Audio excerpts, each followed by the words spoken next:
1.000 suscriptores. Un número que puede parecer pequeño para muchos, pero para mí significa todo.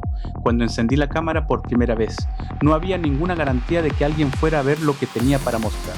Solo había pasión por los autos, ganas de compartir y mucho por aprender. Y ustedes aparecieron. De a poco, vídeo a vídeo, fueron llegando. Algunos desde el primer día, otros más recientemente, pero todos con algo en común: el amor por el mundo automotriz. Gracias por cada vez que le dieron play, por cada comentario, por cada like, por cada vez que compartieron un video con un amigo. Esas cosas pequeñas son las que mantienen vivo este canal. Esto no es el final de nada, es el punto de partida, porque si llegamos a 1000 con tanto esfuerzo y tanta pasión, lo que viene va a ser todavía mejor. Gracias, de verdad. Este logro es de ustedes tanto como mío. Nos vemos en el próximo video.